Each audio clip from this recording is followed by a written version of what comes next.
What do you do when your team's not delivering? For Adam Harris, the answer wasn't to tighten the reins, it was to look in the mirror. In this episode of Busting Roadblocks, he shares how owning his part in an accountability problem led to radical cultural shift. He created a structure where roles came with real ownership, asked his team to step up or step out, and built so much trust, he worked himself out of a job. Let's get into it. Welcome to Busting Roadblocks, the podcast where we break down the biggest roadblocks in business and help you clear a path to success. I'm Janet Charteris, your host and founder of JC Consultancy, where we help businesses remove barriers and unlock their full potential. Today, we get to hear from Adam Harris, professional EOS implementer, founder of Frank and Fearless, advisory board member at Wise Humanity, Business Hour radio host, and more. I met Adam at a foodie event and was lucky enough to be a guest on the Business Hour. Welcome, Adam. Thank you. Great to be here. Now, I know your work experience covers IT, leadership, board membership, and coaching. You've worked across New Zealand, the UK, and Australia, and I did some LinkedIn stalking, and I was really intrigued. There's so many of your roles I'd love to dig into, but Cool. They'll have to wait another time. But we have a specific team dynamic example that we're going to discuss today, and I'm really excited. As I said to you, I think this roadblock is highly relatable, and having a real life example of how to solve it will be incredibly useful for a lot of our listeners. Can you set the scene for us? Where are we and who are we dealing with? Okay, so we are in my last IT company.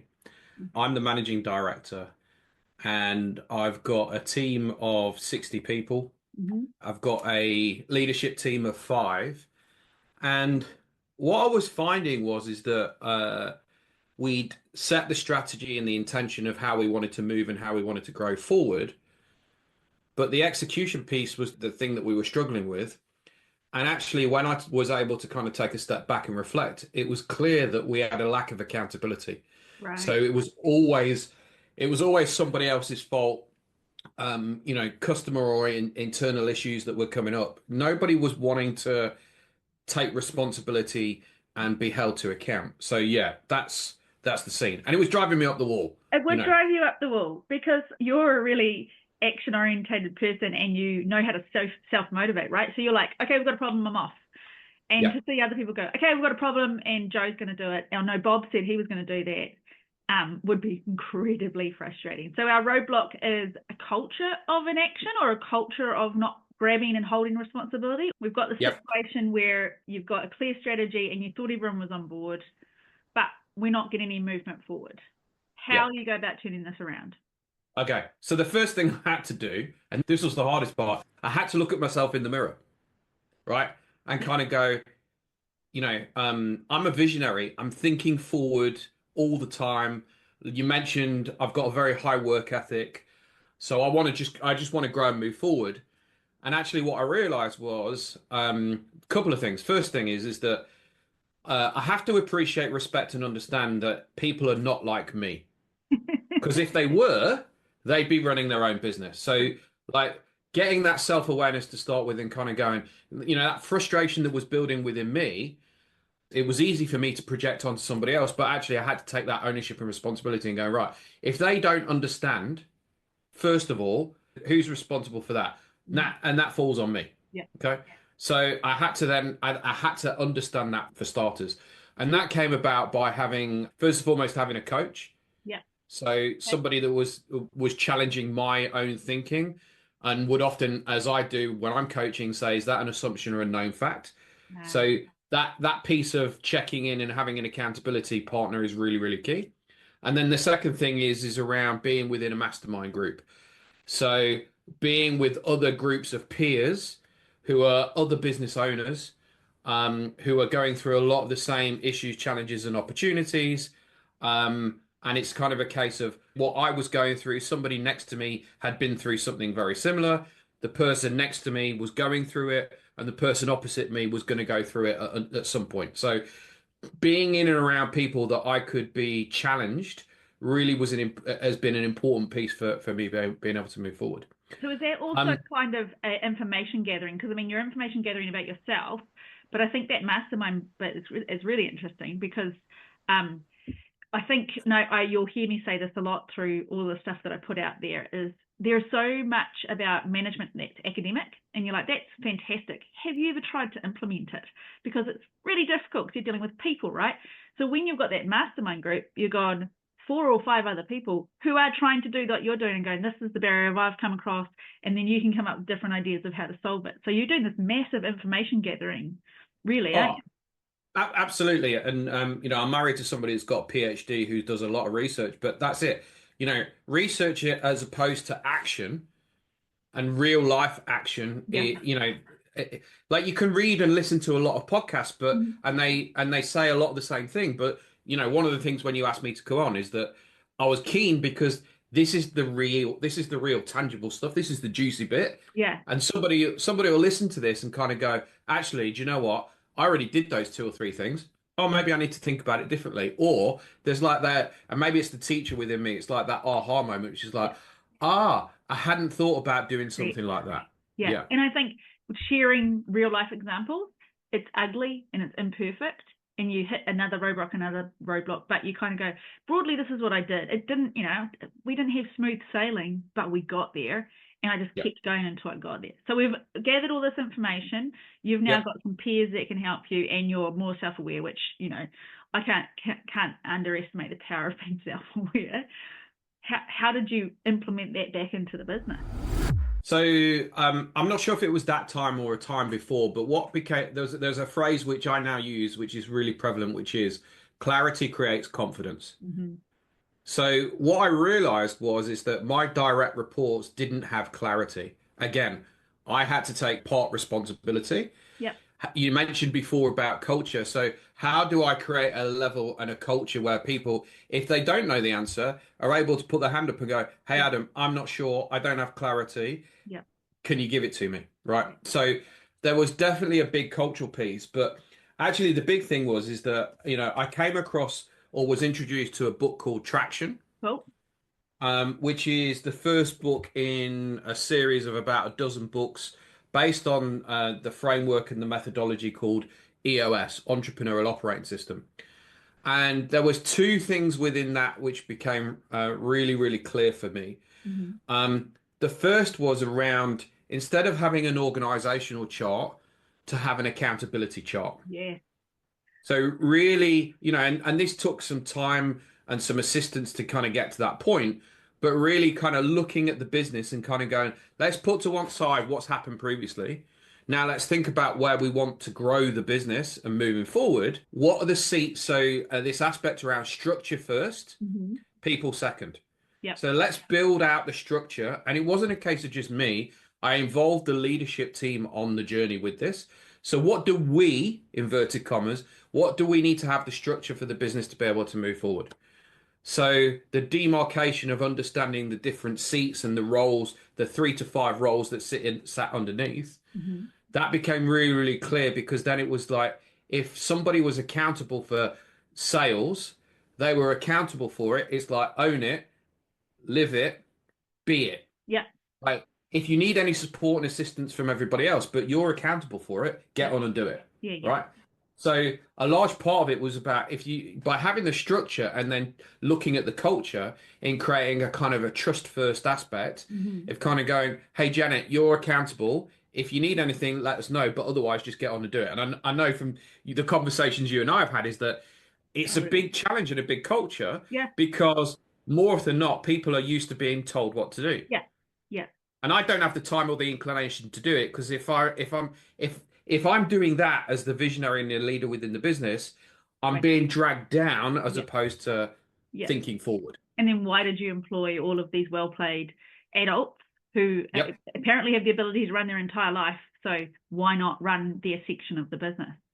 Amazing. So you've come along and you've gone, I've worked out who I am and where my failings are. I've got in with a group of people who I can bounce my ideas off and will give me real-time feedback because they're experiencing it as well. I've changed the structure so that we're running on accountability first, and we've got a new culture now where You take it, you run with it, tell us if you need a hand, but otherwise it's yours. I expect you to deliver it. How did it land?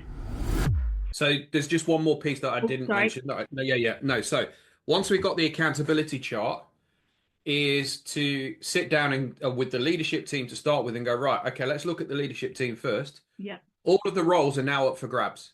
So in theory, you're all not Redundant. got a job, Yeah. right? Absolutely redundant. So what we're going to go through is going to go, you can put your hand up and say you want to do a particular seat within the accountability chart. But what we're going to do is we're going to do you get it? Do you want it? And have you got the capacity? Right. So it's either a plus, which means yes, or I'm not really sure. Okay.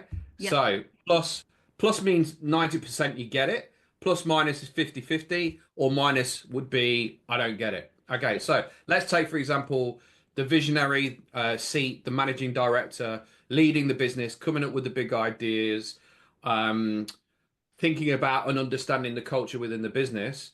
So do I get it? Yeah, I really get and understand what's needed and required of me to do that role. So I'm a plus. Yeah. Do I want it? Have I got the energy? So I'm waking up excited every single day, Yeah. going, "This is what I was born to do." Yeah. Yes. And have I got the capacity and capability? So this is a double whammy on this one. Part of it is, do I have the potential vertical knowledge and expertise and understanding? Yeah. But also, am I able to have the time that's needed to deliver that role? So let's take, for example, a finance seat. I might get it. Yeah. I definitely don't want it, and I definitely don't have the capacity or the Yeah. Yeah. capability Yeah. because I'm not a qualified, accountant or Finance bookkeeper. guy. Yeah. So by doing that as a leadership team, what then happened is that, so let's say, for example, I put my hand up for the visionary, and I said plus plus plus. The rest of the leadership team would then give me direct scores and feedback at that Wow. moment. That's Yeah. confronting. Confronting and vulnerable. But what really happened was, and this was facilitated by somebody else. Yeah. But what happened is that we really had, clarity as to, do we have the right people sitting in the right seats. The accountability chart was about making sure that we had the right seats. Yeah. And the right people was how we put in the right people in those right seats. And what I can tell you is that it is challenging, it is confronting, but what it does do is it allows the right people to bubble up.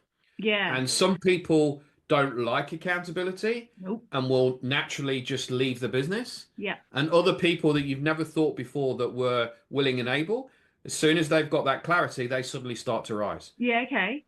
And I guess underlying all of that is that culture of trust, right? Because you have to sit in there and go, I'm now going to tell what has been the managing director till this point that I don't think he's up to it.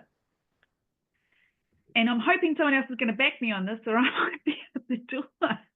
So the culture has to be real, right? You've got to have a real conversation where it doesn't matter what you say, you're not going to lose your job off this, but we are trying to get the right people in the right jobs so that and having a facilitator is often really important for that, to hold the space. Agree.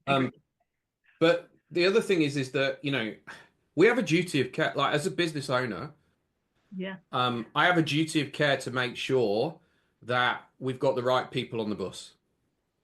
And if we don't, then actually what we're doing is I'm dragging them down, because actually in order for them to live their best life, they're probably better off going and working with another organization. Absolutely. Where the values and the culture are more suited to them. Yeah. A recruitment company in the UK calls it saving souls. Yes. I am responsible and accountable to make sure that we've got the right team in place. Yeah. Because if we get the right team, if you think about any of the sporting analogies, you don't have to have the most amount of skill. You just have to have the right team ethic and the right culture. Yeah. And that, absolutely. As the business owner and the visionary in the businesses that I've run, I've been accountable for that. Yeah. And, utilizing these tools has been a massive game changer. Yeah. So if I go back again and I say, we changed the structure for accountability. We pushed a culture of trust first. I'm going to trust you to do the job, ask for guidance. But we're going to sit down as our core team and we're going to figure out who's the best for the role and whether we're prepared to do it, because I think that was a really interesting bit. Not only do I get it, but do I want to do it, right? Because if you don't want to do it, now's the time, and we'll help you out. And the capability and the energy piece, absolutely. Then I'm going to reflect back at you and say, yeah, you're right or not right. You don't have the capability. You're not the right person for this role. So you've gone through that really hard process, because I can't imagine that. I mean, it would probably feel good afterwards, but while you're going through it, it'd be quite confronting. How did that change the business? Well, massively, because the thing is if we're not, if we're not having the right conversations with the right people at the right time, then we're just sugarcoating things, and actually that's not sustainable for any business. Like, I'm sure you and maybe a number of the listeners have had a situation where somebody has left one of their team or left a business, and everybody goes, "Oh, I'm so glad that Dave's gone." Yeah. Like, so everybody already knows. Yeah. Like, it's almost like the elephant in the room. Yeah. In the fact that we know that we've got the wrong people sitting in the wrong seats, but if we're not prepared to do anything about it, kind of reminds me of the saying, we tolerate what we accept. Yeah. If Absolutely. we're not going to, if we're prepared to accept mediocrity, and we're prepared to accept that people don't want to be accountable, then we're going to get those results as a direct correlation. Yeah, but I think what will surprise a lot of people, or maybe it won't, is it happens all the time. And you see people keep raising up the business, and you're like, how is that person still here? Like, I know one of the majors they did 2 years ago. I found it, I've uncovered it, and I've fixed Yep. it.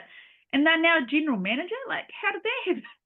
So it happens everywhere. So to face up and change it and use, like you said, the EOS system to do this it's a brave step for any managing director or CEO to go, I'm prepared to do this because I want to give the best result to the shareholders and get these guys in the right position. So it's not a simple thing to do. I mean, it sounds simple the way you're saying it, but it takes a brave person to do that.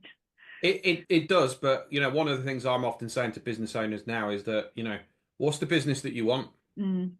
You know, because if it was easy, people would already have done it. And that's part of business is around doing the tough things, Yeah.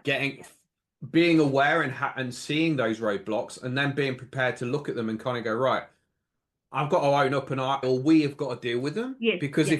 if we don't, we're just going to stagnate. And I think for me, that's the difference between a business that wants to uh, grow and a business that just wants to be. Yeah. Or a Like, business that just wants to have a job, right?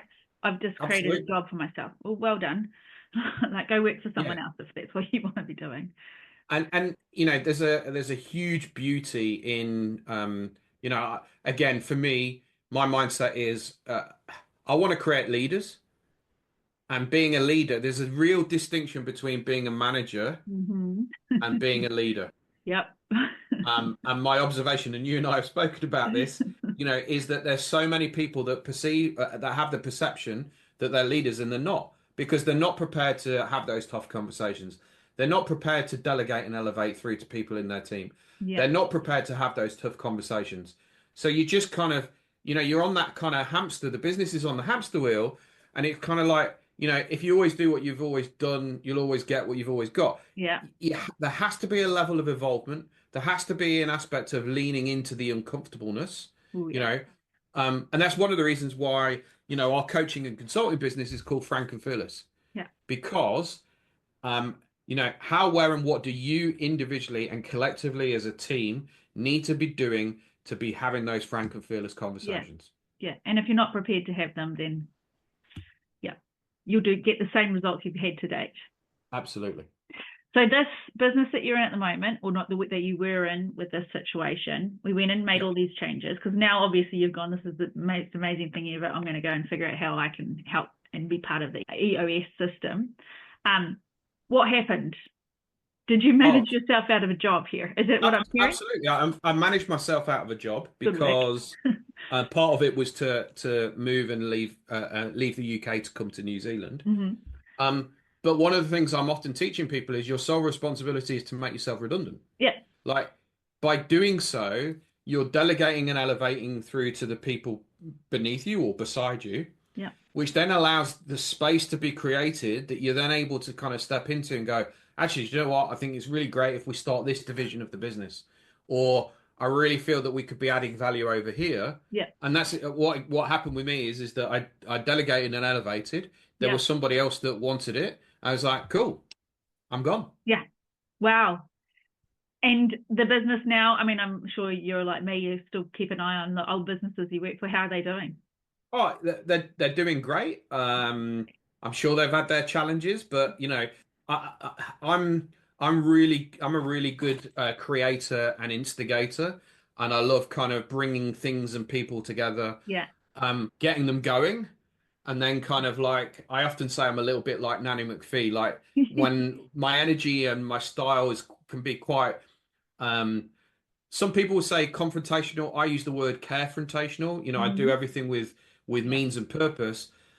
Get people to where they need to be. Instill the leadership quality, get the Yeah. foundations right, and then once I've then done that, it's like okay, like a little bit like Nanny McPhee. It's like I'm off now, Yeah. guys. Yeah. And Yeah. they're like, "Oh, Adam, come on, stay around. We really, Yeah. we look." It's like, no, Give I them need that. to go and help somebody else. Yeah, correct. I've got these skills and they need to be spread. Yeah, Yeah, absolutely.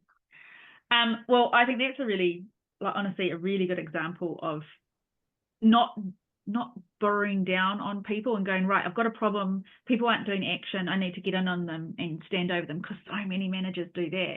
And instead going, hang on, actually this, it could be a me problem and I could be doing something wrong here, and maybe I need to reflect on that. And what have we set up as a structure to help these people feel like they can own and take action and do it in an environment of trust, which a lot of people talk about, but actually implementing it is really difficult. And you've implemented it to the point where you don't have a job there anymore. Well done. So that's amazing. And hopefully our audience hears this and goes, not necessarily that they have to manage themselves out of a job, but asking those really hard questions of yourself and what you want for this business is going to lead to a culture where actions are ownable and therefore start happening. And, yeah. as you said, they're performing. So that's fantastic. Now, I know my audience will want to know how to get a hold of you. So tell us a little bit about what you do now, because you have two roles, really, the EOS and Frank and Fearless. So tell us a little bit about it. So EOS is a framework where everybody buys in, top to bottom. We start with the leadership team and then we cascade them through the whole organization to ensure three things. First and foremost, vision. The second thing is around traction. So how do we execute against the vision? Yep. Like a lot of companies I've met are really good at doing the strategic Yes. stuff, Yeah. but the execution piece is what lets them down. Yeah. And then the third thing is around this aspect around healthy, which we've been leaning into today. One of the great things for me about EOS is all of the tools are freely available. Oh, fantastic. Yeah. If somebody wants to work with somebody like me to help implement, Yeah. great. But yeah, so if you want to reach out to me on that, just search Adam Harris EOS and you'll find me. Yeah, I'll put it in the show notes. Yeah. Awesome.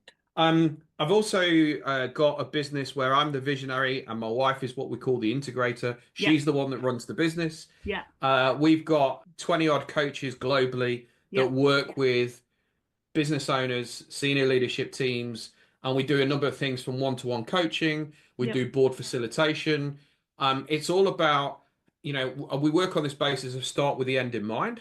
Okay. Yeah. Where do you or the team want to be? Mm-hmm. Okay, cool. What's the intervention that needs to help challenge your own assumptions? Yep. To build the levels of from a skill and a competency level, very much to kind of go from that being that manager to being that leader, Yes. self-limiting beliefs. And we work with individuals and teams across the globe. Yeah. Wow. So yeah. Cool. frankandfearless.com. Yeah. So I will add all of that to the podcast description for the episode. Thank you for your time and for sharing this experience with us, Adam. If you find this podcast valuable, make sure you subscribe and share it with your network. And if you have a business challenge you'd like me to cover, reach out on LinkedIn or at jcconsultancy.co. I'd love to hear your thoughts. What roadblocks are you facing right now?